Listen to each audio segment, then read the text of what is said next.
लोग जानते हैं, पहला मेरा आप सब लोगों से प्रश्न है कि बजट जो शब्द है संविधान के साथ ही किस अनुच्छेद में यानी कि आपके कॉन्स्टिट्यूशन के किस आर्टिकल में आता है, ये सब आप लोगों की तरफ से मैं आंसर चाहता हूं। तो आप सबका प्रश्न आएगा कि भैया उत्तर आप लोगों की तरफ से ये आने वाला है कि आर्टिकल 112 बजट के बारे में बताता है और संविधान में कहीं भी बजट शब्द का उल्लेख नहीं है। तो पहले तो हम बजट के बारे में बनने वाले जो क्वेश्चंस है हमारे बार बार पूछे जाते हैं उन सब को एक बार देख लेते हैं और इस बार के बजट में किसको क्या अलॉट किया गया है, कौन सी स्कीम इस बार साथी कहां पर सरकार कितना खर्च करने वाली है, वह भी परीक्षा की दृष्टि से बहुत महत्वपूर्ण है। तो सबसे पहले हम साथी जानें कि बजट की हिस्ट्री क्या है। तो बजट जो शब्द है वो किस लैंग्वेज से लिया गया है, वो फ्रेंच लैंग्वेज से लिया गया है और फ्रेंच लैंग्वेज का एक वर्ड है बोगेट या फिर बुजेट से लिया गया है, जिसका अर्थ होता है चमड़े का थैला यानी एक बैग ऑफ लेदर। एक लेदर बैग है क्योंकि उसको पहली बार एक लेदर के बैग में लाया गया, वो परंपरा आज भी चलती है। आपका ईयर 1773 में जो ब्रिटिश सरकार थी उसने अपने जो फाइनेंशियल साथी प्रपोजल्स थे वो चमड़े के एक थैले से निकाले गए थे।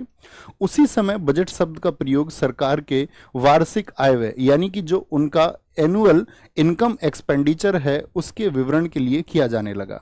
सर्वप्रथम 1803 में बजट शब्द का प्रयोग किया गया, यानी जो बुगेट शब्द था उसको बजट नाम दिया गया 1803 में। ये आप सब लोगों को पता होना चाहिए। भारत का जो पहला बजट आया वो 1860 में आया और 18 फेब को आया। ये डेट बहुत महत्वपूर्ण है, इसको आप मार्क करके रखेंगे कि ये परीक्षा के लिए बहुत इंपॉर्टेंट डेटा है। इसको उस समय जो वायसराय थे कैनिंग थे, तो कैनिंग के बारे में आप लोगों को पता होना चाहिए। कैनिंग भारत में एक वायसराय रहे। वायसराय तो हालांकि वो 1858 में हुए, उनका जो कार्यकाल भारत में रहा है वो 1848 टू 1856 रहा है। और 1857 की क्रांति के बाद में आप सब लोगों को पता होना चाहिए जो रिवॉल्यूशन हुआ 1858 में एक एक्ट आया और भारत में जो आपका साथी गवर्नर जनरल था उसको वायसराय कहा जाने लगा। तो कैनिंग के टाइम पर ये आया और इसको साथी भारत में जेम्स विल्सन द्वारा प्रस्तुत किया गया। इसलिए जेम्स विल्सन को भारतीय बजट का प्रणेता यानी फादर ऑफ इंडियन बजट कहा जाता है। तो जेम्स विल्सन यानी भारतीय बजट के प्रणेता कौन है, यह भी एक महत्वपूर्ण प्रश्न बनता है। स्वतंत्र भारत में बजट परंपरा का आधार वर्ष 1944 में एक प्लान आया था, बॉम्बे प्लान। और बॉम्बे प्लान उस टाइम के जो साथी इंडस्ट्रियलिस्ट थे, जो उद्योगपति थे, उन सब के द्वारा बनाई गई एक योजना थी कि भारत को आगे बढ़ाने के लिए, भारत को और मजबूत आर्थिक रूप से मजबूत करने के लिए जो एक प्लान बना उसको हम बॉम्बे प्लान 1944 के नाम से जानते हैं। तो उसमें कुछ उद्योगपति थे, आपका जॉन मथाई जो भारत के पहले फाइनेंस मिनिस्टर भी थे, आपका बिड़ला और जी। एक महत्वपूर्ण प्रश्न बनता है, स्वतंत्र भारत में बजट परंपरा का आधार वर्ष 1944 में एक प्लान आया था, बॉम्बे प्लान। और बॉम्बे प्लान उस टाइम के जो साथी इंडस्ट्रियलिस्ट थे, जो उद्योगपति थे, उन सब के द्वारा बनाई गई एक योजना थी कि भारत को आगे बढ़ाने के लिए, भारत को और मजबूत आर्थिक रूप से मजबूत करने के लिए जो एक प्लान बना उसको हम बॉम्बे प्लान 1944 के नाम से जानते हैं। तो उसमें कुछ उद्योगपति थे, आपका जॉन मथाई जो भारत के पहले फाइनेंस मिनिस्टर भी थे, आपका बिड़ला और JRD टाटा ने की थी। तो ये बॉम्बे प्लान को भारतीय, आपसे कभी भी प्रश्न पूछे कि भारतीय जो बजट है उसका आधार कौन सी स्कीम को माना जाता है, तो आप सब लोग कहेंगे कि बॉम्बे प्लान 1944। स्वतंत्र भारत का जो पहला बजट आया वो 26 नवंबर, डेट भी आप आजकल एग्जाम्स में बहुत पूछता है, 1947 को आया। और भारत के जो पहले फाइनेंस मिनिस्टर थे उनका नाम था RK षणमुख शेट्टी। और पहला, आपसे कभी भी पूछे आजाद भारत का पहला बजट किसने पेश किया, या पूछे इंडिपेंडेंस इंडिया का जो पहला बजट आया, आप कहेंगे कि वो 26 नवंबर 1947 को आया और उसको RK षणमुख शेट्टी ने पेश किया था। जॉन मथाई को वर्ष 1950 में गणतंत्र भारत का पहला केंद्रीय बजट पेश करने का गौरव प्राप्त हुआ।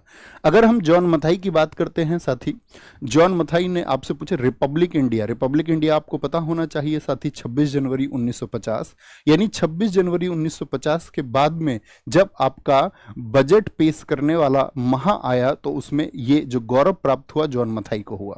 तो आपको कभी भी कंफ्यूज नहीं होना, इंडिपेंडेंस इंडिया का षणमुख शेट्टी और रिपब्लिक इंडिया यानी गणतंत्र भारत का जो पहला बजट है वो जॉन मथाई के द्वारा पेश किया गया। ब्रिटिश शासन के दौरान अंग्रेजों ने भारत में बजट प्रस्तुत करने का समय शाम 5 बजे निर्धारित किया था, क्योंकि उस समय ब्रिटेन में दिन होता था। स्वतंत्र भारत में 1998 तक यही परंपरा चलती रही कि शाम को 5 बजे बजट आता था और 1998 तक यही होता रहा।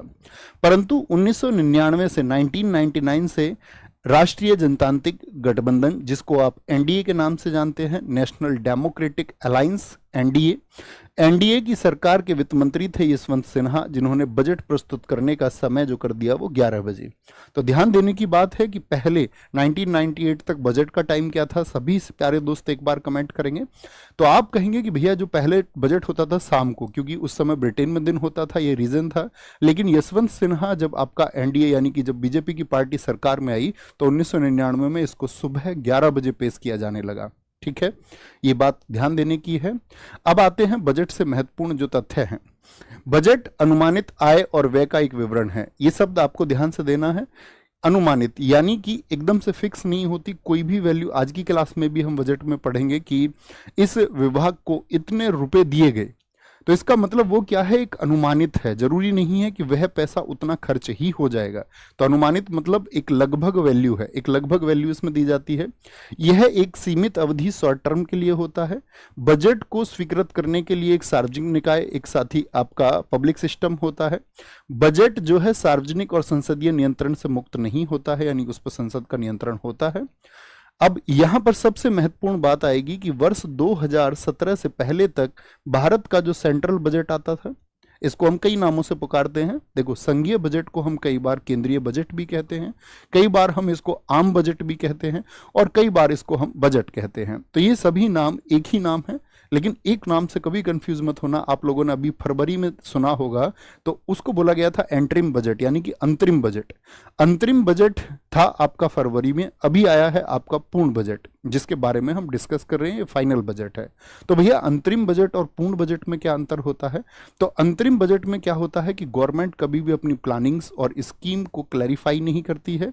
लेकिन पूर्ण बजट में क्या होता है, सरकार अपनी स्कीम और जो प्लानिंग्स है उनके लिए क्या खर्चा होगा, किस प्लानिंग पर सरकार क्या खर्चा करने वाली है, इसकी एक स्पष्टता होती है, एक क्लैरिफाई करके गवर्नमेंट देती है। तो 2017 से पहले तक दो स्तर पर यह आता था। आम बजट, इसे वित्त मंत्री पेश करते थे, और एक रेल बजट आता था जिसको हमारे रेलवे के मिनिस्टर पेश करते थे। कब तक? 2017 से पहले तक। तो 2017 के बाद क्या हुआ, 2017-18 का जो बजट आया उस सेशन के लिए, कि इन दोनों को मर्ज कर दिया गया। जो सेंट्रल बजट था और जो रेल बजट था, इन दोनों को एक कर दिया गया। ठीक है, ये बहुत महत्वपूर्ण बात है कि दोनों एक कब हुए। 1920-21 में तत्कालीन ब्रिटिश सरकार द्वारा अर्थशास्त्री विलियम एकवर्थ की अध्यक्षता में, जिसको हम 1921 ही एग्जाम्स में बोलते हैं, ये एक सेशन है 1920 to 21। इसको हम अगर 1921 बोले तो परीक्षा में आपको एग्जाम में हमेशा 1921 मिलेगा। तो कौन सी आपका साथी एकवर्थ कमेटी थी? एकवर्थ कमेटी में कितने मेंबर्स थे? 10 मेंबर्स थे। उन 10 सदस्य समिति का गठन किया गया। इस समिति की अनुशंसा के आधार पर 1924 से भारत में रेल बजट को सामान्य बजट से अलग कर दिया गया। तो ये भी एक महत्वपूर्ण क्वेश्चन है कि रेल बजट, अभी मैंने आपको बताया कि 2017-18 के सेशन से मर्ज कर दिए गए, तो ये अलग कब हुए थे? तो आप क्वेश्चन बोलेंगे कि भैया 1924 में एकवर्थ कमेटी द्वारा, जिसमें 10 मेंबर्स थे, इसको अलग अलग कर दिया गया था। यानी कि जो आम बजट है उसको फाइनेंस मिनिस्टर बताएंगे, और जो रेल बजट होगा वो अलग से आएगा, उसको जो आपका रेलवे मिनिस्टर होंगे वो बताएंगे। परंतु रेलवे तथा केंद्र सरकार के मध्य वित्तीय संबंधों, यानी जो फाइनेंशियल रिलेशंस हैं, उनका नियमन रेलवे कन्वेंशन कमेटी जो सिफारिश करेगी उसी के आधार पर होगा। अब क्या हो गया कि पृथक रेल बजट व्यवस्था समाप्त कब हुई? कि रेल बजट जो 1924 में अलग हुआ, तो वो एक कब हुआ? इसके लिए जो कमेटी थी वो थी विवेक देवराय कमेटी। विवेक देवराय कमेटी की सिफारिश पर वर्ष 2017-18 से रेल, अगर कभी भी आपसे पूछे एग्जाम में कभी भी आएगा तो ईयर 2017 आएगा, सेशन आएगा तो सेशन 2017-18, क्योंकि अगला वर्ष सेशन में जोड़ा जाता है, से रेल बजट को आम बजट के साथ ही। तो ये बात महत्वपूर्ण है कि दोनों क्या होने लगे कि दोनों के दोनों एक साथ एक साथ प्रस्तुत करने का निर्णय लिया गया।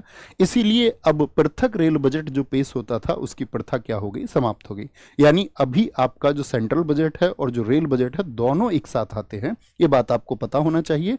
और किस कमेटी की सिफारिश पर, तो आप बोलेंगे विवेक देवराय कमेटी की सिफारिश पर। अब मेरा क्वेश्चन आपसे ये है कि कौन सी कमेटी की सिफारिश पर दोनों बजट को अलग किया गया था, तो बोलेंगे एकवर्त कमेटी, अलग करने के लिए, देवराय समिति दोनों को एक करने के लिए। गैर हिंदी भाषी यानी कि वो हिंदी नहीं बोलते थे, तब भी आपका जो उस समय वित्त मंत्री थे सीडी देशमुख, सीडी देशमुख वही हैं जिन्होंने आजाद भारत का पहला यानी 26 नवंबर 1947 को जिनको पहला बजट पेश करने का गौरव प्राप्त है। ये हिंदी भाषा नहीं जानते थे, तभी भी इन्होंने 1955-56 का जो बजट है उसके पेश करने से पहले इस बात को सुनिश्चित किया कि बजट के जो सभी दस्तावेज होंगे अब हिंदी में भी छापे जाएंगे। यानी बजट जो आएगा वो अब हिंदी में भी छपेगा, लेकिन उससे पहले क्या होता था, बजट सिर्फ और सिर्फ इंग्लिश लैंग्वेज में आता था।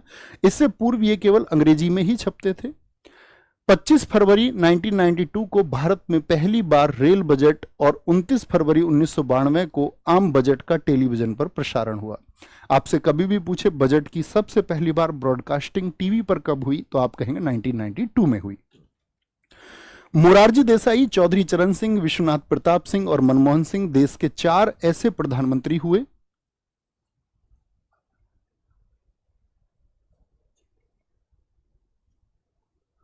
तो आपका मनमोहन सिंह देश के 4 ऐसे प्रधानमंत्री हुए जो वित्त मंत्री के पद पर कार्य कर चुके हैं। यह भी क्वेश्चन पूछा जाता है क्योंकि बजट से संबंध किसका है, बजट से संबंध है वित्त मंत्री का। तो वित्त मंत्री की अगर हम बात करेंगे तो ऐसे कौन से वित्त मंत्री हैं जो प्रधानमंत्री हुए, तो आप लोगों को ये 4 नाम याद रखने हैं। भारत में सबसे अधिक बार बजट पेश करने वाले जो वित्त मंत्री हैं वो मोरारजी देसाई हैं। क्या आप मुझे बता सकते हैं मोरारजी देसाई के बाद में दूसरे व्यक्ति कौन हैं जिन्होंने सबसे ज्यादा बार बजट पेश किया है? तो मोरारजी देसाई जी के हिस्से में सबसे ज्यादा बार बजट पेश करने का रिकॉर्ड है, उन्होंने 10 बार बजट को पेश किया है। और दूसरे नंबर पर आते हैं आपका कांग्रेस के एक नेता थे पी चिदम्बरम, जिन्होंने 8 बार बजट को पेश किया है। ठीक है, ये दोनों बातें आपको पता होना चाहिए कि पी चिदम्बरम ने 8 बार बजट को पेश किया है और आपका मोरारजी देसाई सबसे ज्यादा बार 10 बार। अगर हम बात करते हैं केंद्रीय वित्त एवं कॉर्पोरेट कार्य मंत्री निर्मला सीतारमण, जो कि आपका अभी फिलहाल में हमारी फाइनेंस मिनिस्टर भी हैं, के द्वारा 1 फरवरी 2021 को जो बजट आया, जो सेंट्रल बजट आया, वो देश का पहला पेपरलेस बजट था, कागज रहित बजट था, यानी कि उसमें कागज का इस्तेमाल नहीं किया गया। भारत की प्रथम महिला वित्त मंत्री इंदिरा गांधी थी, क्योंकि इंदिरा गांधी जी जब देश की प्राइम मिनिस्टर थी, आप सब लोगों को पता होना चाहिए कि इंदिरा गांधी जी आपका, अगर हम बात करते हैं लाल बहादुर शास्त्री जी के बाद में, और साथ ही फिर एक टेन्योर बाद में आया था उनका 84 तक जो था, तब वो देश की प्रधानमंत्री रही, तो उन्होंने वित्त मंत्रालय यानी फाइनेंस मिनिस्ट्री को अपने पास रखा था। तो पहली वित्त मंत्री तो इंदिरा गांधी हैं, और प्रथम पूर्णकालिक यानी जिनके पास सिर्फ वित्त मंत्रालय का काम है वो आपकी निर्मला सीतारमण है। ये दोनों बातें आपको पता होना चाहिए। ठीक है, 1 जुलाई से राजस्थान में बदल गए हैं कई बड़े नियम। धर्म है हम जो आपका बजट कल पेश हुआ, इसमें एग्जाम के लिए आप सब लोगों को क्या याद रखना होगा। पहले साथी बजट को मैं आप लोगों तक डिस्कस करने से पहले एक छोटी सी चीज आप लोगों को समझाना चाहता हूं। आप इसको अपने घर से समझना, जैसे कि आप लोगों की एक फैमिली है और एक फैमिली 1 साल का एक खर्च बनाती है। जैसे एक फैमिली ने डिसाइड किया कि अगले साल जो हमारा खर्च होगा, पूरे साल का खर्च हमारा 2 लाख रुपए होगा या 1 लाख रुपए, या कोई भी वैल्यू आप मान सकते हैं। अब उस फैमिली की जो इनकम है, ये तो 2 लाख तो उनको खर्च करना है उनके परिवार को चलाने के लिए, लेकिन उस परिवार के पास में 2 लाख रुपए नहीं है, और उस परिवार के पास में जो उनकी आय है, जो पैसा उन्होंने जनरेट किया है, वो 1,80,000 रुपए है। तो मुझे बताएंगे कि आप लोग कि उनको बोरोइंग्स कितनी करनी पड़ेंगी, उधार उनको कितना लेना पड़ेगा। तो आप सब लोग कहेंगे कि भैया उधार के लिए उन सब लोगों को अभी कितने की जरूरत है, तो आप कहेंगे कि 20,000 रुपए उनको उधार लेना पड़ेगा। अब किसी से उधार लेंगे तो फिर वो उधार ऐसे ही तो नहीं देगा, उधार देगा तो उस पर एक ब्याज भी वो लेगा, एक इंटरेस्ट भी वो वसूल करेगा। तो यही आप लोगों को समझना है कि सरकार भी यही काम करती है। सरकार आने वाले वर्ष के लिए अपना खर्च बताती है कि हम लोग खर्च कितने करने वाले हैं, और जो खर्च होगा साथ ही उसके साथ ही सरकार ये भी बताती है कि जो इनकम है, जो पैसा है, वो कहां से आया, इनकम कहां से आई, पैसा कहां से आया और पैसा कहां गया, यानी पैसा खर्च कहां हुआ, इन दोनों ही के बारे में जो विवरण होता है इसी को हम बजट कहते हैं। तो ये दोनों आय और व्यय दोनों का जो विवरण है यही साथी आपका, इसी को हम वार्षिक वित्तीय विवरण यानी कि एनुअल फाइनेंशियल डिस्ट्रीब्यूशन भी कहते हैं। ठीक है, तो केंद्रीय बजट 2024-25 में सरकार के पास पैसा कहां से आएगा? तो गवर्नमेंट के पास जो पैसा आएगा, ये एग्जाम के लिए बहुत इंपॉर्टेंट क्वेश्चन है कि सरकार के पास जो पैसा आया उसमें टैक्स से कितना पैसा आया, तो 72% टैक्स से आया और 28% क्या हुई, बोरोइंग्स हुई। तो कोई भी सरकार अपने देश के विकास के लिए, क्योंकि आप सब लोग जानते हैं कि साथ ही हम एक आपका विकासशील देश हैं और हम अभी डेवलपिंग कंट्री हैं और हम डेवलप होना चाहते हैं, विकसित देश होना चाहते हैं, विकास की तरफ हम बढ़ रहे हैं, तो उसके लिए सरकार को क्या है, बाहर से पैसा लेना पड़ता है। और अगर मैं बात करूं कि इस बार का जो बजट है वो 60 लाख करोड़ का है, लगभग 60 लाख करोड़ रुपए का जो बजट है, इसी से आप कैलकुलेशंस कर सकते हैं कि इस 60 लाख करोड़ में से जो 72% है वो टैक्स से जनरेट हो गया। और 60 लाख करोड़ का अगर हम कैलकुलेशन करें, 6 दूनी 12, 6 48, यानी कि लगभग 16,800 जो साथी लाख करोड़ रुपए है वो हमारा किससे आया है, आपका कर्ज से यानी डेब्ट से आया है, जो इंडियन गवर्नमेंट ने लिया है। आगे बात करते हैं, इसको एक बार सीन 2 पे लगाएंगे। अगर हम बात करें कि हमारे पास टैक्स से आया है तो उस टैक्स में क्या क्वेश्चन पूछा जा सकता है आप सब लोगों से एग्जाम में। ये साथी यहां पर एक लिस्टिंग की गई है कि सबसे ज्यादा जो पैसा आया है वो सबसे पहली स्लाइड है इनकम टैक्स। इनकम टैक्स से हमारे पास साथी 19% यानी 60 लाख करोड़ रुपए का लगभग 19% यानी कि 11.87 लाख करोड़ रुपए हमको कहां से आया, इनकम टैक्स से। ये परीक्षा में आप सब लोगों से बहुत इंपॉर्टेंट है, पूछा जा सकता है। जीएसटी से लगभग कितना पैसा आया, 18%। अब आपको ये वैल्यूज याद करने की जरूरत नहीं पड़ेगी क्योंकि मैं आपको एक लगभग आइडिया दे चुका हूं कि 60 लाख करोड़ रुपए का टोटल बजट था और परसेंटेज आप सब लोग जानते होंगे। और 60 लाख का अगर साथी हम 18% देखें तो लगभग आपका 10 लाख करोड़ यानी 10,62,000 करोड़ रुपए। कॉर्पोरेट टैक्स 17% रहा आपका। जो आपका एक्साइज ड्यूटी है वो 5%, कस्टम ड्यूटी से 4% गेन किया गवर्नमेंट ने, अदर टैक्सेस से 0.2% और जो अदर नॉन टैक्स रेवेन्यू यानी कि जो यूटी से या फिर आपका स्टेट से आता है उससे 3%। और साथ ही जो ब्याज प्राप्त किया है गवर्नमेंट ने, इंटरेस्ट और डिविडेंड, वो 5%। इस तरह से कुल मिलाकर के 72% जो आया है वो हमारा आया है कहां से, 72% आया है साथ ही हमारा टैक्सेशन से। अब इसी को यहां समझते हैं कि केंद्र सरकार ने जो आपका साथी 72% पाया वो टैक्सेशन से आ गया, 72% आया आपका टैक्स से। तो बाकी का 28% कैसे आया, तो जो साथी कर्ज है वो उसमें से 28% कर्ज था, मैंने आपको बताया था, तो उसमें 27% और 1% है साथी नॉन डेब्ट रेसिप्टीज, यानी सरकार जो पुरानी एसेट्स होती हैं अपनी उनको बेच करके जो पैसा जनरेट करती है वो 1% है। तो कुल मिलाकर के 28% ये कर्ज है और 72% जो है साथी आपका टैक्स से आया और कुल मिलाकर के ये बजट बना 100%, जिसको मैं 60 लाख करोड़ बोल रहा था। यानी कि अगर हम एकदम से एक वैल्यू की बात करें, एक फिक्स वैल्यू, तो वो 60,77,000 करोड़ रुपए हैं। यानी कैलकुलेशंस आप 60 लाख करोड़ पर कर सकते हैं। अगर फाइनल आपको याद रखना है तो इस बार का बजट की कुल धनराशि कितनी है, तो आप सब लोगों का आंसर आएगा कि भैया वो धनराशि है आपकी 60,77,000 करोड़ रुपए। 60,77,000 करोड़ रुपए का 77,000 करोड़ रुपए का ये आपका साथी बजट आया। ठीक है, अब इस बजट से क्या क्या क्वेश्चन बनेंगे, तो ये तो बात हुई कि सरकार के पास पैसा कहां से आया। अब बात आएगी सरकार उस पैसे को खर्च कैसे करेगी। तो यहां पर साथी ये आपका, इसको भी स्क्रीनशॉट में आप रख सकते हैं कि किन किन स्टेट्स को कितना कितना पैसा दिया गया है। तो केंद्रीय बजट जो सेंट्रल बजट 2024-25 है उसमें दक्षिण के 5 राज्यों से ज्यादा अकेले यूपी को मिला है, ये हाईलाइट है इसका।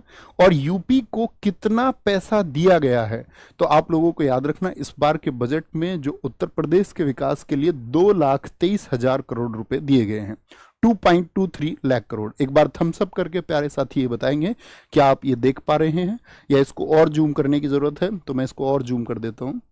तो किसका मिला है? आपका यूपी को, बिहार को 1.25 करोड़ रुपए, मध्य प्रदेश को 98,000 करोड़ रुपए। टॉप 3 आप जरूर याद रखें, ठीक है। और कभी भी आपका जो भी स्टेट है, उस स्टेट का आप एग्जाम देने जा रहे हैं तो उस स्टेट के एग्जाम में आपको अपने स्टेट पर ध्यान रखना है कि आप कौन से स्टेट का एग्जाम देने जा रहे हैं। तो आपको पता होना चाहिए उस राज्य के लिए जो अलॉटेड आपका साथी पैसा है, जो आपका आवंटित धनराशि है, उसकी कितनी है। तो आप अपने स्टेट के हिसाब से उसको देख सकते हैं, ठीक है। आगे बात आती है, इन 3 के अलावा आपको याद रखना है जो नॉर्थ ईस्ट की साथी आपका स्टेट्स हैं, नॉर्थ ईस्ट जिनको पूर्वोत्तर राज्य हम बोलते हैं, यानी 7 सिस्टर्स और एक आपका सिक्किम। तो इस तरह से 8 स्टेट बनते हैं। 8 स्टेट को जो पैसा दिया गया है टोटल, वो 1,07,000 करोड़ रुपए दिया गया है। ये आपको पता होना चाहिए। वो पूरा 108 जड़ी बूटी डाल के बना। अब आते हैं, आप स्टेट जान चुके हैं कि यूपी को सबसे ज्यादा बजट दिया गया 2,23,000 करोड़ रुपए का। अब आते हैं मिनिस्ट्रीज पर, किस मिनिस्ट्री को कितना पैसा दिया गया है। तो टॉप 10 मिनिस्ट्रीज यहां पर दी गई हैं। तो उसमें सबसे ज्यादा जो पैसा दिया गया है, सबसे ज्यादा जो पैसा दिया गया है साथी, वो वित्त मंत्रालय को दिया गया है। सबसे ज्यादा पैसा फाइनेंस मिनिस्ट्री को दिया गया है और फाइनेंस मिनिस्ट्री को साथी 18,50,000 करोड़ रुपए दिए गए हैं। इसी तरह से डिफेंस मिनिस्ट्री, रक्षा मंत्रालय को 6,21,000 करोड़ रुपए। जो सड़क परिवहन है साथी, आपका रोड एंड ट्रांसपोर्ट को आपका 2,78,000 करोड़ रुपए। रेलवे मिनिस्ट्री को आपका 2,55,000 करोड़ रुपए। तो ये चारों इतने महत्वपूर्ण मंत्रालय हैं कि हर बार परीक्षा में इनको जो अलॉटेड साथी पैसा होता है वो पूछा जाता है कि किस मंत्रालय को कितनी धनराशि दी गई है। उसके साथ में मैंने आपका अन्य मंत्रालय भी यहां पर लिखे हैं, जिसको आप स्क्रीनशॉट के माध्यम से देख सकते हैं, ठीक है।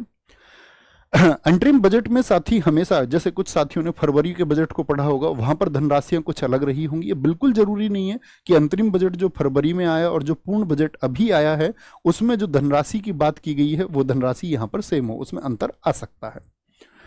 अब बात करते हैं प्रमुख योजना जो आपकी परीक्षा के लिए सबसे ज्यादा महत्वपूर्ण होंगी। मैं कहूं तो इस कक्षा की ये स्लाइड आप लोगों के लिए सबसे ज्यादा महत्वपूर्ण है। इसको स्क्रीनशॉट पर आप रखेंगे साथी। मैं इसको थोड़ा सा जूम करूंगा क्योंकि परीक्षा में सबसे ज्यादा क्वेश्चन यहां से पूछा जाता है कि कौन सी स्कीम को कितना पैसा दिया गया है। जैसे प्रधानमंत्री गरीब कल्याण अन्न योजना है, उसको सबसे ज्यादा 2,05,000 करोड़ रुपए दिए गए हैं। 2,05,000, एक बार सीन 2 पर दिखा देंगे ताकि सबको क्लियर दिख जाए। भारतीय राष्ट्रीय राजमार्ग यानी सड़क परिवहन मंत्रालय को 1,68,000 करोड़ रुपए। यूरिया पर सब्सिडी गवर्नमेंट ने कितनी दी है? 1,19,000 करोड़ रुपए, ठीक है। यूरिया सब्सिडी, क्योंकि इस बार किसानों के पक्ष में ये फैसला लिया गया, तो ये परीक्षा में बहुत इंपोर्टेंट तरीके से पूछा जा सकता है। गरीब कल्याण अन्न योजना के लिए 2,05,000 करोड़ रुपए। प्रधानमंत्री आवास योजना बहुत महत्वपूर्ण रहेगी। प्रधानमंत्री आवास योजना के लिए 85,000 करोड़ रुपए। आपका मनरेगा कार्यक्रम के लिए जो ग्रामीण विकास मंत्रालय के अंतर्गत आता है 86,000 करोड़ रुपए। जल जीवन मिशन हो गया आपका, प्रधानमंत्री किसान सम्मान निधि योजना, आपका समग्र शिक्षा, राष्ट्रीय स्वास्थ्य मिशन जो नेशनल आपका साथी हेल्थ मिशन है, आंगनवाड़ी पोषण 2.0 के लिए प्रधानमंत्री ग्रामीण सड़क योजना, फसल बीमा योजना। स्वच्छ भारत मिशन के लिए बहुत महत्वपूर्ण डेटा रहेगा कि स्वच्छ भारत मिशन के लिए कितनी राशि अलॉट की गई है, तो 12,000 करोड़ रुपए। और साथ ही आपका सीन 2 लगा दो भाई एक बार ताकि सब, हाँ पीडीएफ आपको मिल जाएगी सब लोगों को, रोजगार विद अंकित एप्लीकेशन पर ये पीडीएफ आपको मिल जाएगी, ठीक है। कर्मचारी पेंशन स्कीम 15 नंबर पर है। गरीब परिवारों के लिए एलपीजी कनेक्शन के लिए, आयुष्मान भारत योजना के लिए साथ ही आपका 7300 करोड़ रुपए यानी कि 7,000 करोड़ रुपए लगभग आप याद रखेंगे। विश्वकर्मा योजना के लिए 4,800 करोड़ और राष्ट्रीय गंगा योजना यूपी के एग्जाम्स के लिए बहुत इंपॉर्टेंट रहेगा। नमामि गंगे के लिए इस बार 3300 करोड़ रुपए यानी कि लगभग आपका 3,300 करोड़ रुपए आवंटित किए गए और रोजगार सृजन कार्यक्रम के लिए 2.3 यानी 2300 करोड़ रुपए दिए गए हैं, ठीक है। सीन 2 चल नहीं रहा है, देख पा रहे हैं क्या? एक बार थम्स अप करके मुझे बताएंगे कि सर सीन 2 नहीं चल रहा है। एक बार सारे दोस्त बताएंगे कि आप ये देख पा रहे हैं थम्स अप करके। पीडीएफ आप सब लोगों को मिल जाएगी। अब आते हैं कि 24 पॉइंट्स में वो 24 सबसे महत्वपूर्ण फैक्ट्स जो आपको इस बजट के बारे में आपके एग्जाम के लिए पता होने चाहिए। तो वो इंपोर्टेंट 24 पॉइंट्स कौन से हैं जो एग्जाम के लिए सबसे महत्वपूर्ण है, उनको क्रम से हम समझते हैं। पहला है कि नई टैक्स रिजीम में बदलाव किया गया। अब जो है 7,75,000 रुपए तक की जो इनकम है वो टैक्स फ्री होगी, ठीक है। न्यू टैक्स रिजीम, देखो टैक्स को जब आप लोग, अभी टैक्स पेयर शायद आप में से कोई है या नहीं है ये मैं नहीं जानता, लेकिन टैक्स जब आप लोग पे करते हैं तो उसमें एक टैक्स रिजाइम चुननी पड़ती है। तो टैक्स रिजाइम एक तो होता है पुराने वाला ओल्ड टैक्स रिजाइम, एक होता है न्यू टैक्स रिजाइम। तो ये क्या है, न्यू टैक्स रिजीम जो लोग चुनेंगे उनके लिए अब 7,75,000 रुपए तक की इनकम टैक्स फ्री हो गई है। नई इनकम टैक्स रिजीम में 50,000 की जगह 75,000 रुपए का स्टैंडर्ड डिडक्शन मिलेगा, और डिडक्शन मिलता है इनकम टैक्स एक्ट के सेक्शन 87A के तहत। क्या होगा, 5 लाख रुपए तक की इनकम पर टैक्स बचा सकते हैं। यानी पुरानी टैक्स रिजीम अभी मैं आपको दिखाऊंगा, तब आप और ज्यादा अच्छे से इसको समझ पाएंगे। देखो पहले क्या होता था, ओल्ड टैक्स रिजीम ये राइट साइड पे है, यहां पर आप देखेंगे 2.5 लाख रुपए तक पहले क्या होता था कि कोई टैक्स नहीं देना होता था। जिसकी इनकम 2.5 लाख से 5 लाख होती थी, यानी 2.5 लाख से शायद 1 रुपया भी चाहे ऊपर हो जाए तो उसको 5% टैक्स देना पड़ता था। 5 लाख से 10 यानी 5 लाख 1 रुपए से लेकर के और 10 लाख रुपए तक उसको 20% टैक्स देना होता था। और साथ ही चौथा एक टैक्स स्लैब था आपका कि 10 लाख से अगर 1 रुपया भी ज्यादा आप कमा रहे हो पूरे साल में, ये पूरे वर्ष का होता है, तो 30% आप लोगों को वहां पर टैक्स देना होता था। लेकिन ये न्यू टैक्स रिजाइम है, इसमें पहले मुझे बताएं, पहली ओल्ड टैक्स रिजाइम में कितने साथी आपका स्लैब थे, तो यहां पर 4 स्लैब थे। अभी आप लोगों को सबसे पहला क्वेश्चन याद रखना है कि जो न्यू टैक्स रिजाइम आई है उसमें स्लैब कितने कर दिए गए हैं, तो आप कहेंगे उसमें 6 स्लैब्स कर दिए गए हैं, 6 तरह से उसको बांट दिया गया है। ठीक है, 6 तरह से बांट दिया गया है। इसको सीन 2 दिखाते रहे, जो व्हाइट पे है इसको सीन 2 दिखाएं हमेशा। 3 लाख रुपए तक अब 0% टैक्स लगेगा, ये न्यू टैक्स रिजाइम है। 3 लाख रुपए से लेकर के साथी अगर 7 लाख रुपए तक आप कमा रहे हैं तो 5% टैक्स अब देना होगा। 7 लाख 1 रुपए से लेकर के और 10 लाख रुपए तक यदि आप कमाते हैं तो आपको 10% टैक्स देना होगा। 10 लाख 1 रुपए से लेकर के 12 लाख रुपए तक आप कमाते हैं तो नई टैक्स रिजाइम में 15% टैक्स आपको देना होगा। 12 लाख 1 रुपए से लेकर 15 लाख रुपए तक अभी आप कमाते हैं, और एग्जाम में सबसे ज्यादा पूछा जाएगा, इस बात को मद्देनजर रखना, ध्यान से देखेंगे। क्या बोलेंगे, 20%। और 15 लाख 1 रुपए से ज्यादा यदि तुम्हारी कमाई हो गई तो 30% टैक्स आपको देना होगा। तो ये न्यू टैक्स रिजाइम है, आपसे कभी भी क्वेश्चन पूछ सकता है कि कितनी स्लैब्स हैं, या आपको राशि देकर के भी पूछ सकता है कि आप यदि इस राशि के अंतर्गत आते हैं तो आपको कितना टैक्स पे करना होगा। ठीक है, कितना टैक्स पे करना होगा, ये न्यू टैक्स रिजाइम है। एक बार थम्स अप करके बताएं मुझे, पुरानी टैक्स रिजाइम और न्यू टैक्स रिजाइम को आप समझ चुके हैं कि इस बार कितना टैक्स देना होगा, ये बात क्लियर है, यस और नो? नहीं लगेगा यहाँ प्रोडक्ट्स पर डिलीवरी। पर आते हैं कि मोबाइल फोन और सोना चांदी अब सस्ते होंगे, क्योंकि सरकार ने क्या कर दिया है कि इन पर जो कस्टम ड्यूटी एक्साइज ड्यूटी है उसको घटा दिया है। बजट में इस बार सरकार ने मोटे तौर पर 7 चीजों पर कस्टम ड्यूटी घटा दी है और 2 की ड्यूटी बढ़ा दी है। इससे 7 प्रोडक्ट सस्ते और जिनकी ड्यूटी साथ ही बढ़ी है वो महंगे हो जाएंगे। सस्ते होने वाले प्रोडक्ट्स में मोबाइल फोन, कैंसर की दवाएं, सोना चांदी है। वहीं प्लास्टिक से जुड़े प्रोडक्ट्स क्या हो सकते हैं, महंगे हो सकते हैं। एम्प्लॉय और एम्प्लॉयर्स के लिए रोजगार से जुड़ी 3 स्कीम आई हैं। तो कितनी स्कीम लॉन्च की, सबसे पहली बात तो यह है, एम्प्लॉय का मतलब होता है साथी जो काम करने वाला है, जो काम करता है, ठीक है, और एम्प्लॉयर जो रोजगार को देता है। ठीक है, ये रोजगार को करने वाला और एम्प्लॉयर रोजगार को देने वाला। तो इसके लिए इस बार 3 स्कीम आई हैं, स्कीम ए, स्कीम बी। उसमें कुछ पैसे हैं कि सरकार इस बार क्या करने वाली है, ईपीएफओ में पहली बार जो रजिस्टर होंगे, सबसे पहली बार जो ईपीएफओ में रजिस्टर हो रहे हैं एम्प्लॉय, उनको 1 महीने की सैलरी के बराबर यानी 15,000 रुपए से ज्यादा वो राशि नहीं हो सकती, उसको 3 किस्तों में यानी 3 इंस्टॉलमेंट में वो ट्रांसफर होगी। इससे 2 करोड़ 10 लाख युवाओं को फायदा मिलने की स्कीम है। तो इस तरह के क्वेश्चन आपसे एग्जाम में नहीं पूछे जाएंगे, बस आपको याद रखना है एम्प्लॉय और एम्प्लॉयर्स के लिए कितनी स्कीम आई, तो ए बी सी 3 स्कीम आई है। ऐसे ही ये तीसरी स्कीम में क्या उनको एम्प्लॉयर्स को दिया गया है, ये यहां पर डिस्क्राइब किया गया है। सबसे महत्वपूर्ण क्वेश्चन बनेगा कि एग्रीकल्चर के लिए, कृषि के लिए साथी आपका कितनी राशि दी गई है, तो 1,52,000 करोड़ रुपए दिए गए हैं। और किसान सम्मान निधि में कोई बदलाव नहीं हुआ। किसान सम्मान निधि से मेरा क्वेश्चन है, आप बता सकते हैं कि किसानों के खाते में जो पैसा ट्रांसफर होता है वो कितने रुपए ट्रांसफर होते हैं। इस बार उसकी उम्मीद थी कि वो 8,000 रुपए उसको करने वाली है गवर्नमेंट, लेकिन गवर्नमेंट ने उसमें कोई बदलाव नहीं किया है, वो राशि 6,000 ही बनी रहेगी। तो सरकार ने एग्रीकल्चर और उससे जुड़े सेक्टरों के लिए 1,52,000 करोड़ रुपए दिए हैं। पिछली बार ये राशि 1,25,000 करोड़ रुपए थी, यानी कि इस बार की जो बजट बढ़ाया गया वो 21% लगभग बढ़ा दिया गया। किसानों की लगातार मांग के बाद भी जो एमएसपी होता है उसके लिए आप लोगों ने देखा कि देश में किसानों ने कितना विद्रोह किया। मिनिमम सपोर्ट प्राइस को लेकर बजट में कोई घोषणा नहीं हुई। वहीं किसान सम्मान निधि की राशि भी नहीं बढ़ाई गई है, यह 6,000 रुपये ही रहेगी और इसकी 8,000 होने की उम्मीद थी। ठीक है, आप लोग जानते होंगे कि वो आपका 2-2 हजार करके आती है। 1 करोड़ युवाओं के लिए इंटर्नशिप प्रोग्राम का ऐलान किया और टॉप 500 कंपनियों में उनकी इंटर्नशिप कराई जाएगी। इंटर्नशिप से मैं आपको समझाऊं कि कोई भी छात्र है, यदि आप जैसे एक स्टूडेंट है, आप एक कौशल चाहते हैं, स्किल डेवलपमेंट चाहते हैं, तो किसी कंपनी में जाकर के आप वहां उस काम को सीख सकते हैं, वो इंटर्नशिप कर सकते हैं। तो उसकी घोषणा अनाउंसमेंट गवर्नमेंट ने की है, जिससे लाभान्वित छात्र होंगे उनकी संख्या 1 करोड़ होगी। सरकार 500 टॉप कंपनियों में 1 करोड़ युवाओं को इंटर्नशिप के अवसर देने के लिए एक योजना शुरू करेगी। इसमें हर महीने 5,000 रुपये इंटर्नशिप भत्ता और 6,000 रुपए की एक मुफ्त सहायता दी जाएगी। पीएम मुद्रा लोन की लिमिट दुगनी हुई है, ये एग्जाम में बहुत पूछा जाता है, मुद्रा लोन। और अब जो आपका साथी, जो आपका मीडियम एंटरप्राइजेज होती थी, जिनको हम बोलते हैं आपका मीडियम स्मॉल आपका एंटरप्राइजेज हैं, जितने हमारे सूक्ष्म या लघु उद्यम हैं, उन सब के लिए अब 10 लाख की जगह कितने का लोन होगा? 20 लाख। तो इसको आप यहां से समझें। पीएम मुद्रा योजना में 3 कैटेगरी हैं, एक शिशु के लिए, एक किशोर के लिए और एक तरुण के लिए।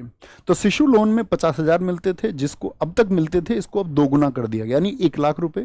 किशोर को जो 5 लाख मिलते थे उसको 10 लाख, और तरुण के तहत अब 10 लाख को साथ ही 20 लाख कर दिया गया है। यानी मुद्रा लोन की लिमिट को बढ़ाकर 2 गुना कर दिया गया है। पहले इस स्कीम में एमएसएमई के तहत 10 लाख रुपए तक का लोन मुहैया कराया जा रहा था, जो अब 20 लाख रुपए तक का कर दिया गया है। महिलाओं के लिए 3 लाख करोड़ दिए गए और हॉस्टल भी बनेंगे, यानी जो कामकाजी महिलाएं हैं उनके लिए गवर्नमेंट अब हॉस्टल भी बनाएगी ताकि वो और सुरक्षित महसूस कर पाए। नालंदा को पर्यटन स्थल के रूप में बढ़ावा देगी सरकार।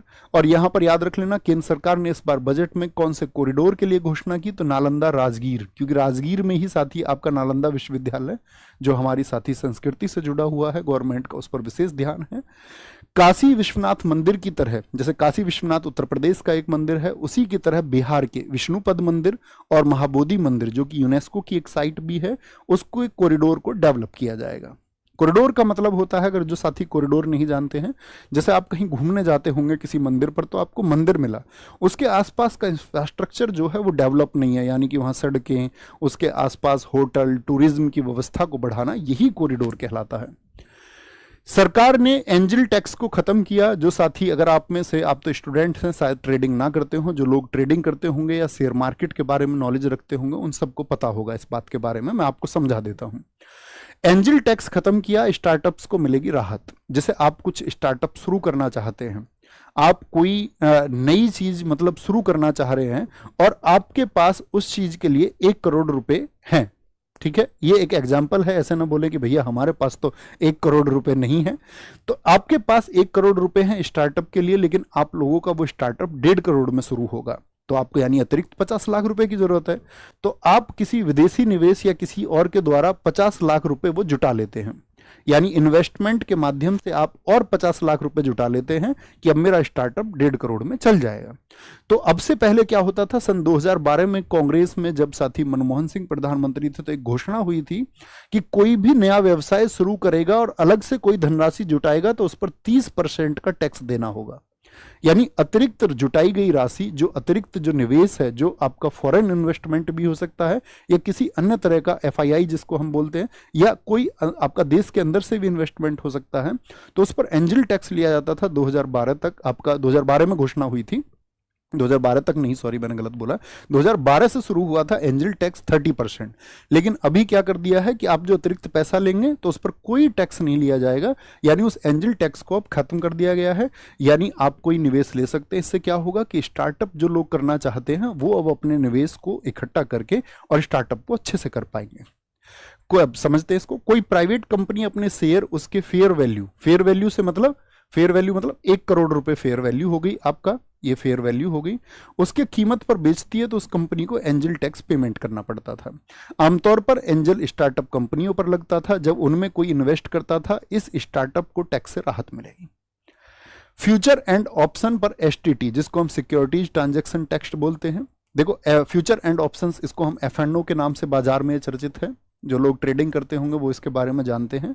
इसमें क्या होता है कि शेयर मार्केट के चक्कर में, बहुत जल्दी पैसा बनाने के चक्कर में बहुत सारे युवा कुछ यूट्यूब वीडियोस देख करके कि 10,000 से उसने 10,000 रुपए मात्र से 25,000 करोड़ का एम्पायर खड़ा किया, उसने 2,000 रुपए मात्र से 200 करोड़ का एम्पायर खड़ा किया। तो बहुत सारे यूट्यूब के ऐसे थंबनेल देख करके बहुत सारे युवा एकदम से आश्चर्यचकित होते हैं और वहां अपनी संभावनाएं तलाशते हैं और उनको लगता है कि हाँ, हमारे पास भी 10,000 रुपए हम किसी तरह से कर्ज वगैरह लेकर के कर सकते हैं और शायद कल मैं भी एक 200-400 करोड़ का इंसान बन जाऊंगा। तो फ्यूचर एंड ऑप्शन में बहुत सारे युवा जाकर के अपने कर्ज लेकर के अपनी जिंदगी को दांव पर लगाते हैं और उसकी वजह से क्या होता है कि बहुत सारे लोग एक कर्ज में हमेशा के लिए डूब जाते हैं।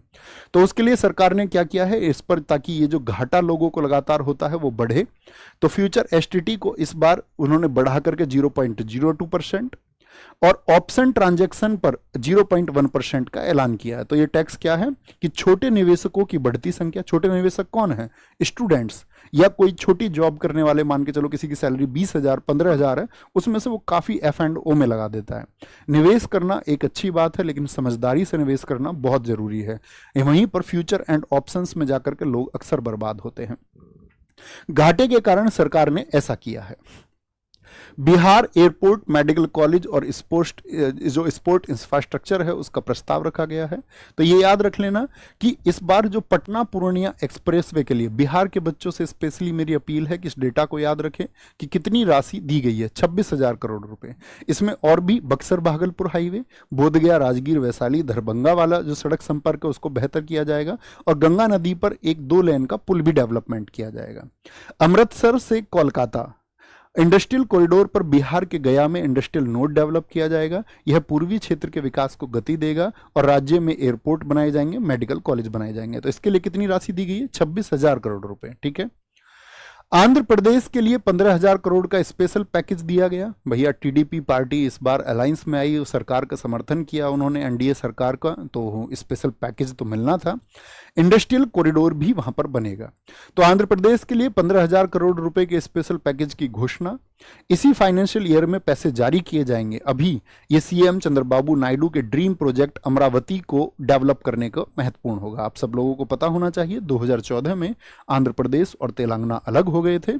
जो साथी आपका आंध्र प्रदेश है उसकी राजधानी जो हुई वो अमरावती हुई, तो उनका एक अमरावती प्रोजेक्ट है, तो उसके लिए राशि दी जा रही है।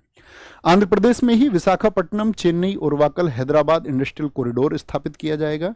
इसके साथ ही हैदराबाद बंगलुरु इंडस्ट्रियल कॉरिडोर भी बनेगा। अब आप सोचते होंगे भैया इंडस्ट्रियल कॉरिडोर से क्या मतलब होता है, यानी एक औद्योगिक गलियारा विकसित किया जाता है ताकि देश को एक गति दी जा सके। जैसे देश में गलियारा बन रहा है, मैं आसान से शब्दों में, मोटे शब्दों में आपको समझाऊं तो Delhi Mumbai industrial corridor.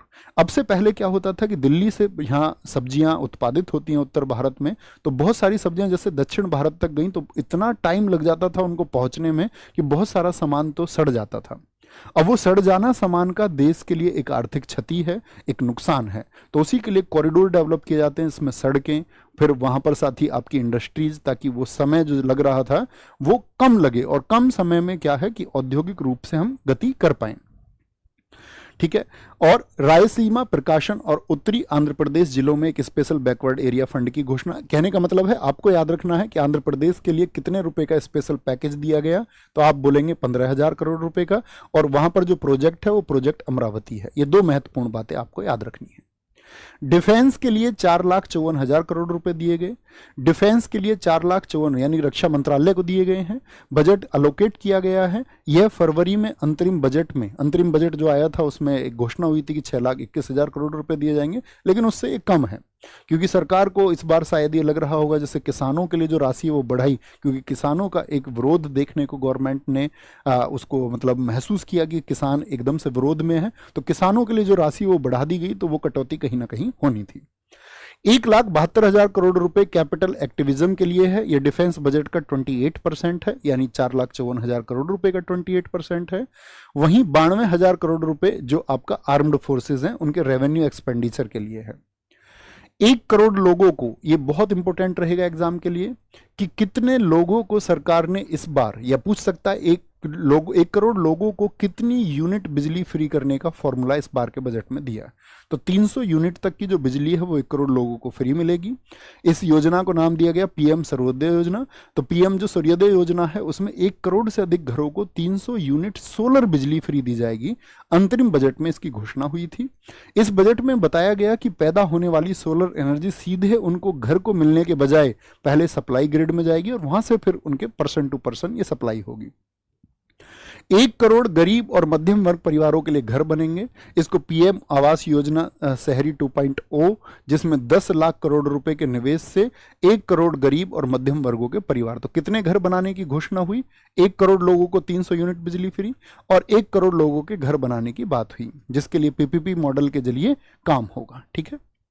Long term capital gain, जब आप साथी शेयर मार्केट में निवेश करते हैं, निवेश का मतलब होता है बहुत सारे लोग बड़ी कंपनियों के शेयर खरीदते हैं और उन कंपनियों पर एक मुनाफा होता है। जैसे ही वो कंपनी ग्रोथ करती है तो जिस व्यक्ति ने उसमें इन्वेस्ट किया हुआ है उसको भी फायदा होता है। तो इक्विटी इन्वेस्टमेंट में शॉर्ट टर्म कैपिटल गेन पर जो टैक्स है वो 15% से बढ़ाकर 20% कर दिया गया है। लॉन्ग टर्म में जो लोग पैसा कमाते हैं एक लंबे समय के बाद में, उसको 10% से बढ़ाकर 12.5%। और लॉन्ग टर्म में जो कैपिटल गेन होता है उसको अब साथी छूट जो है वो 1 लाख से बढ़ाकर 1.25 लाख कर दी, यानी 1.25 लाख तक की छूट मिलेगी। हायर एजुकेशन के लिए स्टूडेंट्स को मदद दी गई है, जिसमें साथी एडमिशन के लिए 10 लाख रुपए तक का लोन दिया जाएगा। हायर एजुकेशन मतलब आप 12th के बाद में हायर स्टडीज का मतलब इंजीनियरिंग की या मेडिकल की किसी भी हायर स्टडीज के लिए आप जाते हैं तो 10 लाख रुपए तक का लोन। और हर साल 1 लाख छात्रों को ई वाउचर मिलेंगे और लोन के अमाउंट पर, क्योंकि साथी बैंक जब आपको लोन देता है, जैसे कि हमने अपनी इंजीनियरिंग की तो आपका एजुकेशन लोन पर की, तो एजुकेशन लोन पर हमने की तो उस समय हम जो ब्याज देते थे तो उस समय मुझे याद है कि लगभग जो ब्याज हमने दिया अपनी उस पैसे का तो 4.5% ब्याज दिया। लोन के अमाउंट पर अब 3% ब्याज सरकार देगी, यानी 3% का ब्याज जो होगा, इंटरेस्ट होगा, उसमें से जो अदायगी करेगी वो उस व्यक्ति पर बाहर नहीं पड़ेगा, उसको गवर्नमेंट पे करेगी। जो साथी ट्राइबल एरिया है उनके उन्नत ग्राम अभियान, यानी आदिवासियों के जो गांव हैं, जनजातियों के जो गांव हैं उनको विकसित किया जाएगा। तो 5 करोड़ आदिवासियों को, तो इस बार के बजट में कितने आदिवासियों को साथी टारगेट किया गया? 5 करोड़ आदिवासियों का जीवन सुधारने के लिए। आदिवासी समुदायों की जो साथी सोशल और इकोनॉमिक कंडीशंस हैं उनमें सुधार करने के लिए प्रधानमंत्री जनजातीय उन्नत ग्राम अभियान शुरू किया गया। इसमें आकांक्षी मतलब जो चाहते हैं विकास, और जनजातीय जहां पर बहुत लोग ज्यादा हैं, ट्राइबल एरिया ज्यादा है, जिसको जनजातीय बहुल गांव हम कहते हैं, उनके परिवारों को पूर्ण कवरेज के लिए कदम उठाए जाएंगे। इस योजना में यह महत्वपूर्ण बात है, इसको ध्यान में रखना है कि प्रधानमंत्री उन्नत जो ग्राम अभियान है, जनजातीय उन्नत ग्राम अभियान है, उसमें कितने गांवों को लक्षित किया गया है? तो क्या बोलेंगे? आपका 63,000 गांवों को उसमें लक्षित किया गया है। ठीक है। प्रधानमंत्री ग्राम सड़क योजना के तहत मौसम अनुकूल सड़कें बनेंगी और उसके लिए 25,000 ग्रामीण बस्तियों को टारगेट किया गया है। अनुकूल सड़कें मतलब हर मौसम के लिए ऐसा हो कि भाई रास्ते इस तरह के हों कि वो आप लोग गर्मी में कोई परेशानी ना हो, क्योंकि मिट्टी सिर्फ डाल देने से रास्ता नहीं बन जाता है, तो वो पक्के रास्ते से ही बात बनेगी। पूर्वी क्षेत्र के डेवलपमेंट के लिए पूर्वोदय योजना आई है, जिसके लिए 11,11,000 करोड़ रुपए देगी, जो जीडीपी का 3.4% है, जो एक बहुत बड़ी राशि है पूर्व के राज्यों के लिए। बिहार, झारखंड, पश्चिम बंगाल, उड़ीसा, आंध्र प्रदेश को कवर देते हुए पूर्वी क्षेत्र के डेवलपमेंट के लिए पूर्वोदय योजना। तो आपसे क्वेश्चन ये पूछा जाएगा कि इस बार के बजट में जो पूर्वोदय योजना है उसमें कौन सा राज्य शामिल नहीं है? कौन सा राज्य शामिल नहीं? तो आपको याद रखना है कि पश्चिम बंगाल, झारखंड, उड़ीसा, आंध्र प्रदेश और बिहार इसमें शामिल हैं। तो कोई एक ऐसा स्टेट आपको परीक्षा में दे देगा जो इसमें से शामिल नहीं होगा। ठीक है। मनरेगा लोकेशन में कोई बदलाव नहीं हुआ है। मनरेगा में भी इस बार बदलाव की उम्मीदें थी कि मनरेगा में भी कुछ बदलाव होगा। तो 86,000 करोड़ रुपए जो अंतरिम बजट में फरवरी में बात की गई थी वही बात यहां पर रखी गई है। एमएसएमई इंटरनेशनल मार्केट में प्रोडक्ट्स बेच सकेंगे, यानी कि आपका पब्लिक जो पीपीपी मॉडल होता है, ई कॉमर्स के माध्यम से एक्सपोर्ट को बढ़ावा देने के लिए हब बनाए जाएंगे। यानी हमारे यहाँ हमने कुछ पैदा किया तो उसको आप इंटरनेशनल मार्केट में भी अब ऑनलाइन माध्यम से, ई कॉमर्स का मतलब होता है कि ऑनलाइन आप उसको बेच सकेंगे।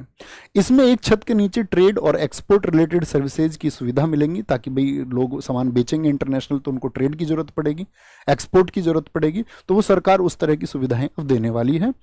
तो एमएसएमई क्या होंगे, इंटरनेशनल मार्केट में अपने प्रोडक्ट्स अब बेच सकेंगे, यानी हमारे यहाँ की जो स्थानीय चीजें जिनकी विशेष पहचान है वो अंतर्राष्ट्रीय बाजारों तक भी पहुंचे, ये सरकार का लक्ष्य है। ऑनलाइन सामान बेचने वाले ट्रेडर्स पर अब कम टैक्स लगेगा। ऑनलाइन कंपनी आप जानते हैं, ई कॉमर्स कंपनी ऐसे फ्लिपकार्ट, अमेजन आप जानते होंगे, आप लोग बुक्स ऑर्डर करते होंगे वहां से या कुछ जरूरी सामान मंगाते होंगे, तो अब तक उन पर जो टैक्स लगता था ई कॉमर्स पर, इसको ध्यान में रखेंगे 1% टैक्स लगता था, जिसको 0.10 यानी कि लगभग 10वां हिस्सा उस टैक्स का कर दिया है। ऑनलाइन सामान या सर्विस बेचने वाली किसी भी डीलर को यह टैक्स देना होता है। नाबालिगों के लिए एनपीएस, जिसको नेशनल पेंशन स्कीम हम कहते हैं, वो वात्सल्य में भी अब शुरू की गई। वात्सल्य होता है कि आपके बचपन का हिस्सा, जब आप छोटे थे, जब आपके अभिभावक आपका टेक केयर करते हैं, तो उन्होंने बोला कि एनपीएस में अब जो फादर हैं या कोई भी अभिभावक है, वो माता पिता भी हो सकते हैं, कोई अभिभावक बच्चे के लिए एनपीएस वात्सल्य में पैसा जमा कर सकता है, और जैसे ही वो एडल्ट होगा, जैसे ही वो बालिग होगा, तो वो रेगुलर जो नेशनल पेंशन स्कीम का खाता होता है उसमें कन्वर्ट हो जाएगा। इसको अक्सर आपने देखा होगा, लोग अपने रिटायरमेंट के बाद तक भी पैसा जमा करते हैं कि भैया मेरा रिटायरमेंट हो जाएगा तो एनपीएस का पैसा मेरे काम आएगा। ठीक है, ये 24 पॉइंट्स थे। अब आते हैं कि बजट में कौन सा शब्द कितनी बार प्रयोग किया गया। तो टैक्स शब्द का प्रयोग बजट इस बार के बजट में कितनी बार किया गया, सबसे ज्यादा बार यही शब्द आया। तो सबसे ज्यादा बार किसका प्रयोग किया गया है, टैक्स शब्द का 44। एमएसएमई 23 बार प्रयोग हुआ है। फाइनेंस यानी कि आपका वित्त 21 बार। इंडस्ट्री यानी उद्योग 21 बार। डेवलपमेंट यानी कि विकास 20 बार। कंट्री 19 बार। आपका साथी जो कर्मचारी शब्द है यानी वर्कर्स, वो 19 बार। बजट 18 बार।